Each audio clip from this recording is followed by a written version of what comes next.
Railway ట్రాక్‌పై 3 మృతదేహాలు దొరకడం, మరి అది కూడా ఒక తల్లి, ఇద్దరు పిల్లల మృతదేహాలు కావడంతో మరి అదందరికి కూడా షాక్‌ని గురిచేసింది. మెయిన్‌గా ఉప్పల్ డిపో రాఘవేంద్ర నగర్‌కి చెందిన విజయారెడ్డి గారు అండ్ వారి పిల్లలైన ఒకరేమో చేతనారెడ్డి, మరొకరేమో విశాల్ రెడ్డి. వీళ్ళు ముగ్గురు ఆత్మహత్య చేసుకోవడానికి గల రీజన్స్ ఏంటి? మరి వీటి వెనకాల ఉన్న మిస్టరీ ఏంటి అనేది కూడా దానికి సంబంధించిన కారణాలు ఇప్పటికీ రావట్లేదు. మరి ఆ ఘటన జరిగి సుమారు 3-4 రోజులు అవుతూ ఉన్నా కానీ ఇప్పటికీ అసలు దాని వెనకాల ఉన్న రీజన్ ఏంటనేది కూడా ఎవరికి అంతు చిక్కట్లేదు. అంటే మరి వారి హస్బెండ్ అయిన సురేందర్ రెడ్డి గారు అయితే దుబాయ్లో జాబ్ చేస్తూ ఉన్నారు. గత 4 సంవత్సరాలుగా అక్కడే జాబ్ చేసుకుంటూ వాళ్ళ ఫ్యామిలీని కూడా చూసుకుంటూ ఉన్నారు. అంతా హ్యాపీ ఫ్యామిలీ. ఆయన వచ్చి ఇక్కడ వాళ్ళ పిల్లల్ని కానీ అండ్ వాళ్ళ వైఫ్ని కానీ చూసిన తర్వాత ఆయనను చూస్తుంటే మాత్రం చాలా బాధేస్తూ ఉంది. ఎన్నో కలలు కానీ ఎంతో కష్టపడుతూ అక్కడికి వెళ్ళి ఒక పర్సన్ మరి ఇక్కడ ఫ్యామిలీని బాగా చూసుకోవాలి అని అనుకున్నాడు. అలాంటి ఫ్యామిలీనే ఈరోజు లేదు అంటే ఎంత బాధ కలిగిస్తుందో మనం ప్రత్యేకంగా చెప్పుకోవాల్సిన అవసరం లేదు.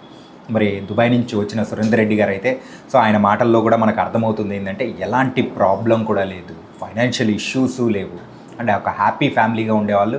మరి ఏం జరిగింది ఏంటి అనేది కూడా ఇంకా లోతుగా విచారణ అనేది కూడా జరుగుతుంది. కాకపోతే దీనికి సంబంధించి ఇంకొన్ని డీటెయిల్స్ అనేది కూడా ఒకసారి అబ్జర్వ్ చేసుకుంటుంటే జాన్ 30వ తారీఖు విజయారెడ్డి గారు క్యాజువల్గా ఆవిడైతే ఎప్పుడు క్యాబ్లో వెళ్ళేవాళ్ళు, కానీ క్యాబ్లో వెళ్ళకుండా సొంత కార్ తీసుకొని బయటికి వెళ్తూ ఉంటే వాళ్ళ తల్లి పుష్పలత గారు కూడా అడిగారంట, అసలు ఏంటి నువ్వు ఎప్పుడు క్యాబ్లో వెళ్ళేదానివి, మరి కార్ తీసుకొని వెళ్ళడానికి గల రీజన్స్ ఏంటి అని అడిగినప్పుడు ఏం లేదు, చిన్న పని ఉంది అని చెప్పేసి ఆవిడ అన్నారు.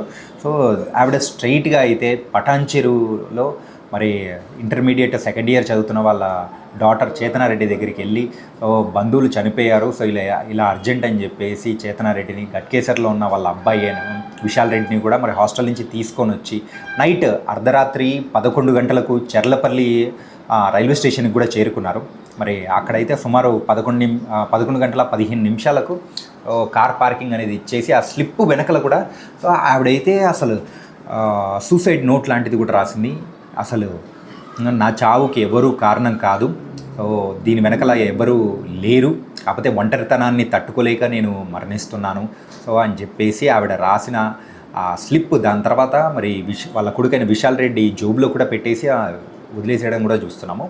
అలా చెల్లపల్లి స్టేషన్ నుంచి అలా వాళ్ళు నడుచుకుంటూ అలా వెళ్తున్న టైంలో కూడా సుమారు 11:30 టైంలో మరి ఒక గూడ్స్ ట్రైన్ చాలా వేగంగా వస్తున్న టైంలో లోకో పోయే లేట్ అయినా సుశాంత్ గారు చూశారు. మరి దానికి సంబంధించి అయితే మరి హారన్ అనేది కూడా కొట్టారు గట్టిగా, అంతే ఆపే ప్రయత్నం అనేది కూడా చేసినా కానీ ఉపయోగం అనేది కూడా ఏం లేకుండా పోయింది. అలాంటి సందర్భంలో వారి ముగ్గురు కూడా చూసిన ఆ లోకో పైలట్ కూడా ఏమంటున్నారంటే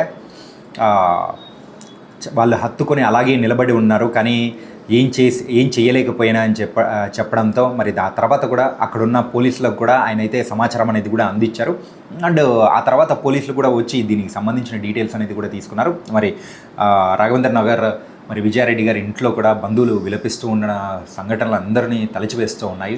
మరి దుబాయ్ నుంచి వచ్చిన సురేందర్ రెడ్డి గారు కూడా మరి తట్టుకోలేకపోతున్నారు. ఆయన బాధను చూసి ప్రతి ఒక్కరు కూడా అసలు ఎంత కష్టం వస్తే మాత్రం ఆ తల్లి అలా చనిపోవడానికి గల రీజన్స్ ఏంటి, ఆవిడే కాకోకుండా intermediate first year and intermediate second year చదువుతున్న పిల్లల్ని కూడా ఆవిడతో పాటే అసలు ఏం చెప్పి ఆవిడ ఒప్పించారు, అసలు వాళ్ళు ముగ్గురు చనిపోవడానికి గల రీజన్స్ ఏంటి, ఒకవేళ ఒంటరితనం అనేది తట్టుకోలేకపోతున్నారో అని అనుకుంటే ఆ ఒంటరితనం తట్టుకోలేకుండా అంటే ఆవిడ ఆల్రెడీ ఒక సాఫ్ట్వేర్ కంపెనీలో మంచి పొజిషన్లో జాబ్ అనేది కూడా చేస్తున్నారు.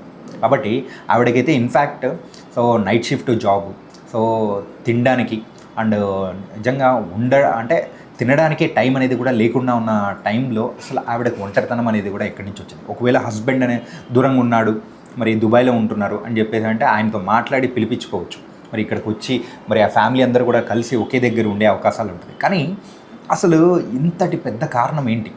మరి ఇలాంటి సందర్భాల్లో మరి వేరే కేసులలో కూడా మనం చూసినప్పుడు ఎవరైతే ఉంటారో వాళ్ళు చనిపోవడం అనేది చూస్తూ ఉంటాం. కాకపోతే పిల్లలు కూడా చనిపోవడము, అది కూడా ఇప్పటి యూత్ జెన్జీ కిడ్స్ కానీ వాళ్ళని చూస్తున్నాం ఎంత ఫాస్ట్గా పరిగెడుతున్నారు, ఫ్యూచర్ గురించి ఎంత కష్టపడుతున్నారు. అలాంటి మరి ఫ్యూచర్ కోసం పరిగెడుతూ మరి జేఈకి ప్రిపేర్ అవుతున్న వాళ్ళ డాటర్ చేతనారెడ్డి మరి ఆవిడకి ఏం చెప్పి ఒప్పించారు, తర్వాత మరి అబ్బాయి అయినా విశాల్ రెడ్డికైనా కానీ అసలు ఏం చెప్పి ఒప్పించారో అసలు ఇప్పుడు ఎవరికి అంతు చిక్కట్లేదు. అండ్ వాళ్ళ అత్తగారైనా మామగారైనా కానీ, సో వాళ్ళ తల్లిగారు అందరి దగ్గర నుంచి ఒకే వర్షన్ వినిపిస్తూ ఉంది.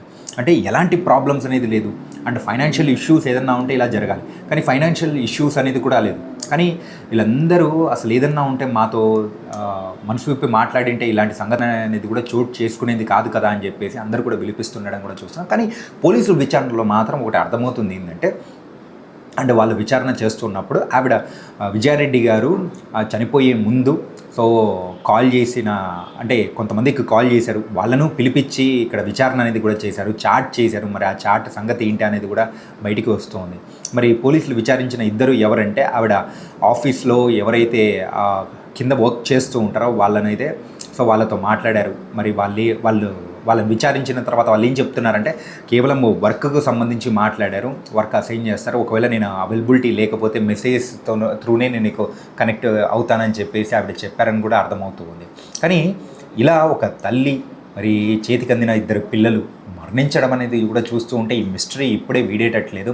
కానీ అక్కడ దొరికిన సూసైడ్ నోటు ప్రకారం చూసుకుంటూ ఉంటే ఎంతటి కష్టం వచ్చిందో అనేది కూడా అర్థం కావడం లేదు. కానీ ఇలాంటి సంఘటనలను చూస్తూ ఉంటే మాత్రం ఖచ్చితంగా అందరినీ తలచివేస్తూ ఉన్నాయి. కానీ దీని వెనకాల ఉన్న మిస్టరీ ఏంటో బయటికి రావడానికి ఇంకొన్నాళ్ళు ఇంకా లోతు దర్యాప్తు అనేది కూడా అవసరం అనేది కూడా మరి కనిపిస్తూ ఉంది. మరి దీనికి సంబంధించిన డీటెయిల్స్తో మరొకసారి మళ్ళీ కలుద్దాం.